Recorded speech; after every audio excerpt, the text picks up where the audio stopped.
Hey, welcome back to another episode of Tune Quest. Today we're looking at PIMMIE'S Dilemma by Party Next Door and Drake. So this is kind of like a guitar arrangement, so we're going to map that onto the piano, and it's actually not as difficult as it might look or sound. Let's just get straight into it. So there are only 3 chords that you need to know. The first chord is this E major triad, okay, nice and simple. You've just got an E as the root, you've got G sharp and B.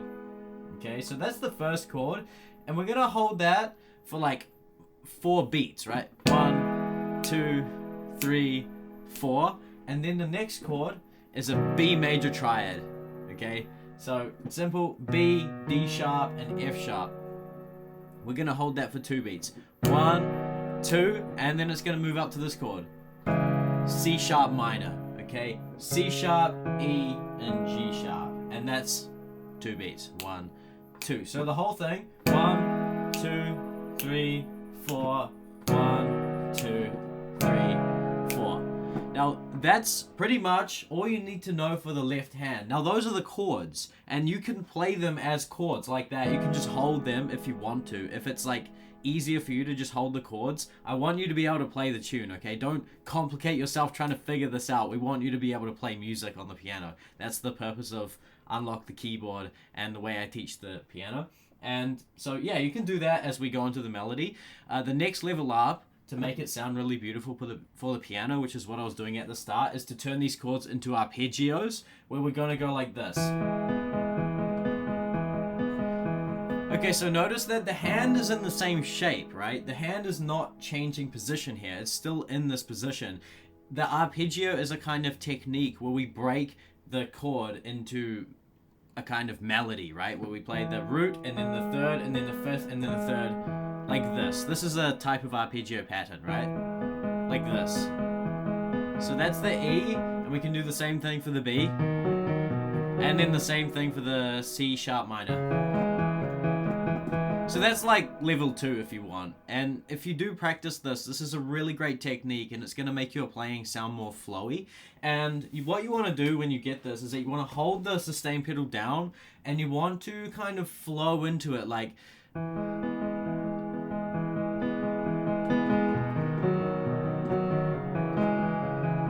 It's a matter of like dynamic expression, because this is a guitar arrangement, and we want to recreate that kind of magical feeling that the guitar has, and we can definitely do that on the piano if you use that arpeggio technique. Okay, so practice that with the left hand, and then once it's locked down, your right hand is going to be so much easier, okay? So what we want to do first is we want to capture this kind of guitar type feeling, which is like this.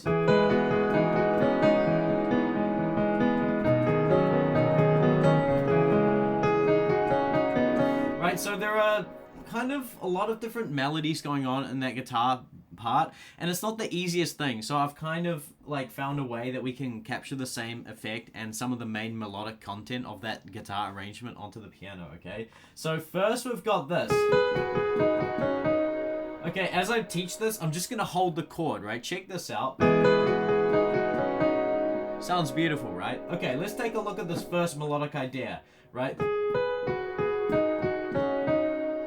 Okay, you want to start with your middle finger on that G sharp, and then catch that B with the pinky, right?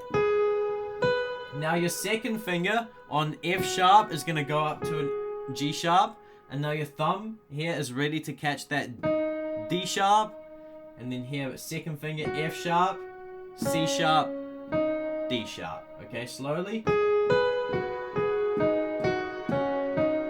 Okay, this is a really beautiful pattern, by the way, and the pattern that we're using here is actually, the scale that we're drawing this from is the pentatonic scale, which is the B major pentatonic scale, where you've got B, C sharp, D sharp, F sharp, and G sharp, and that repeats. The pentatonic scale is a beautiful scale that always sounds good, so if you learn the pentatonic scale, you're going to sound good on the piano. Just learn that scale and play around with it and have fun on it. The B major scale, pentatonic scale in this is where like most of the melodies come from in this tune. So that's the scale that we're drawing from, and this is how we're playing it. So that's over the E major. Right? And then the next one goes like this.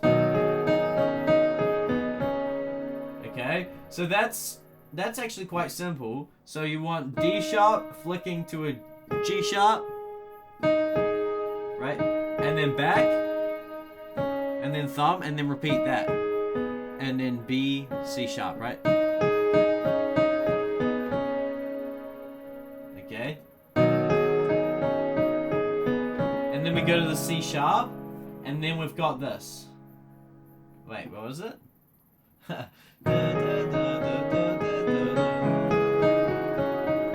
Oh, this really cool pattern. Yeah, so you've got this kind of back and forth pattern, right? Right?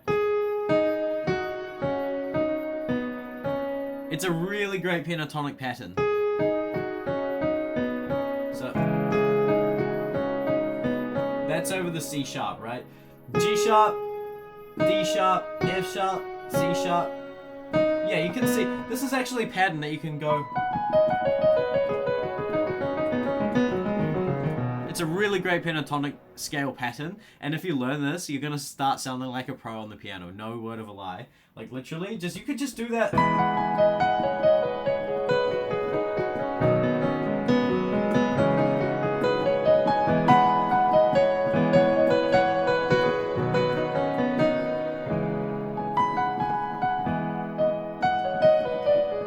Yeah, I'm just like messing around with it. That's improvisation, okay? Now, as I said, the pentatonic scale is perfect for improvisation. Anyway, let's keep going. Let me play that whole section slowly for you so you can really work through it if you're struggling.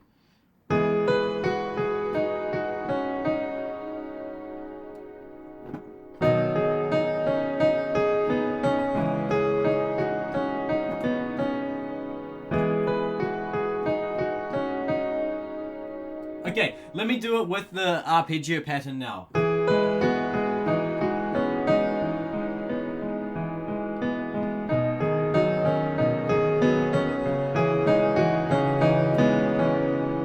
Wow, it's amazing. Once you practice this, you can kind of take it wherever you want. Let me play it up here. It's gonna create a really beautiful, magical feeling.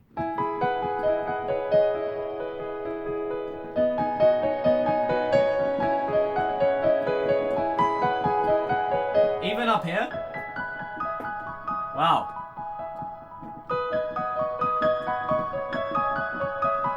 That is to say that there is no strict one way that you have to play music. I'm showing you the ingredients that make up this tune and all tunes on my channel. If you check out my other tutorials, I teach the ingredients of tunes and I leave it up to you to express them how you want, right? That's the whole purpose of music, is it not? Like self-expression and expressing music in your own way. So that's the purpose of this, and yeah, hopefully that helps you. Okay, so that's like most of it. You could just play that and have a beautiful atmosphere, but of course we want to play the melody as well. And I'm going to show you like one of the main, like the main kind of chorus melody, which kind of goes like this.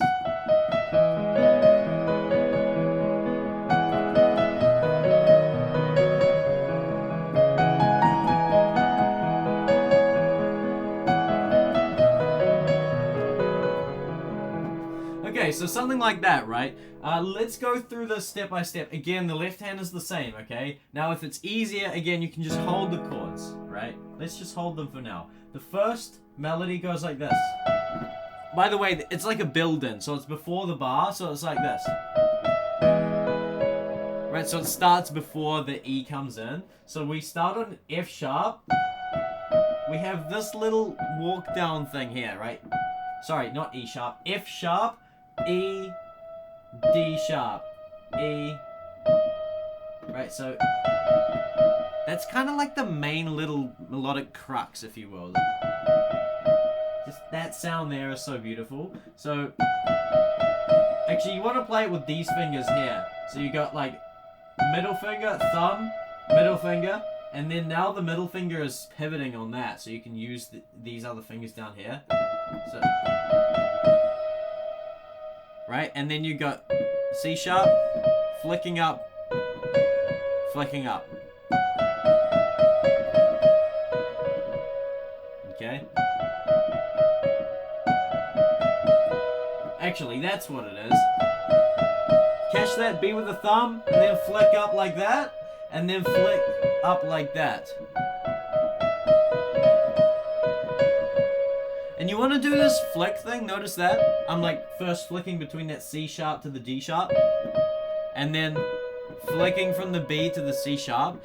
What that is we want to kind of recreate like a vocal effect. A vocal can like modulate its tone. You know, it can go up smoothly, whereas the piano is a mechanical thing, so it's like you can't smoothly go between one note to the next. So the way that we kind of recreate the effect is using that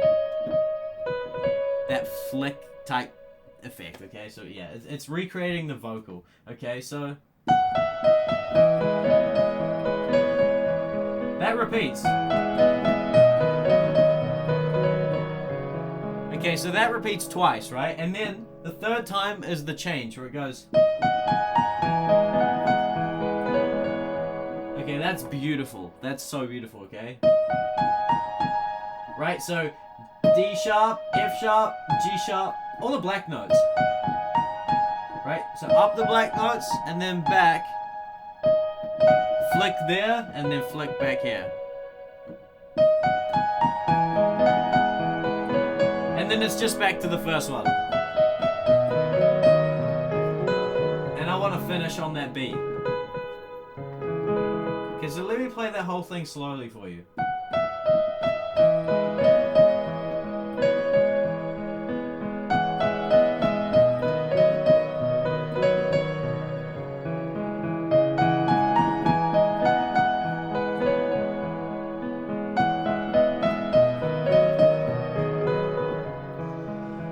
Yeah, so that's like the main thing. The melody is a little bit more intricate than that as it goes into kind of like the middle of the song. The main note that's being used is kind of like the C sharp. And then there's that pentatonic scale pattern that I already showed you. That's kind of used a lot in this tune. So I'm not going to teach you the whole melody, but what I am going to encourage you to do is actually improvise with the scale and the melodic material from which the melody was created, if that makes sense, so that you can become your own co-creator in this tune, right? Like, you can express yourself with this tune, which is ultimately what you actually want, right? So, yeah, again, it's just this pentatonic scale, right? And what you want to do once you've got that left hand locked down, you can just vibe out, okay? Play the chord, and then just...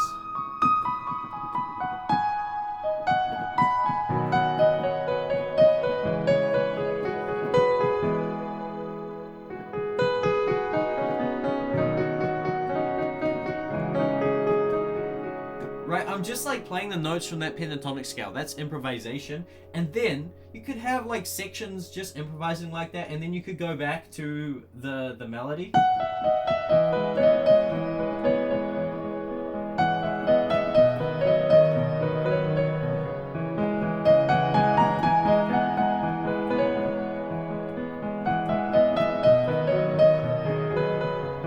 And then, you know, back to that guitar thing.